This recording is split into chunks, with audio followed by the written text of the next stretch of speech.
Tomorrow is primary day in Decision 2012, and many of you will be heading to the polls to select partisan candidates for everything from sheriff to state house to U.S. House and U.S. Senate. 24-hour News 8 political reporter Rick Albin has been following the developments in these races closely. He joins us with some of what you may need to know. There is a lot when you head to the polls tomorrow, a lot of things you want to consider. But first, let's start with those of you who may have received an absentee ballot. If you haven't returned it, you have to do so by tomorrow, and you'll have to do it in person. Postmarking a ballot by Election Day is not good enough. It has to be in the clerk's hands. So if your absentee ballot is there on your kitchen table, you're going to have to deliver it in person. Second, if you are unsure what you will be voting on, you can look up your ballot by going to woodtv.com, click on the Politics tab, put in your information, and there you'll be able to see the ballot for tomorrow. And of course, those of you voting in the newly redrawn 76th district, there will be some special circumstances. There are 2 write-in candidates, in addition to the 1 candidate's name printed on the ballot. State Representative Roy Smith is running as a Republican and is the only name on that ballot in the race. Those wishing to write for Bing Goey will have to write his name in the appropriate spot. Same is true for the Democrats. There is no name that will appear there except Winnie Brinks is running for that position, so you'll have to fill that in. Now remember, when you're voting in either the Republican or Democratic primaries. You can't switch back and forth down the ballot because that'll spoil your ballot and you'll have to start all over again.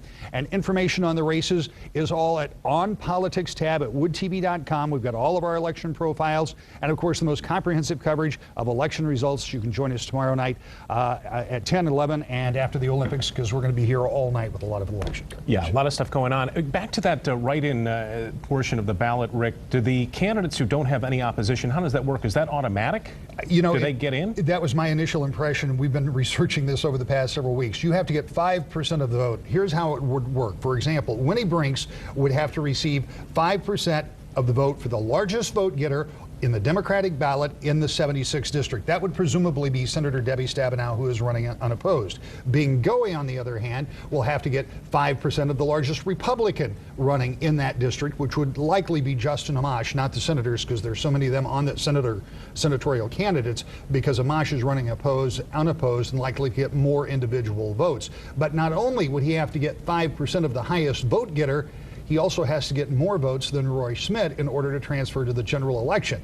Those results are going to be counted by hand. They will be later than normal, and they will be unofficial. We won't have those official until quite a bit later, sometime on Wednesday, maybe later. But we are going to get preliminary results tomorrow night, but it's probably not going to be terribly early.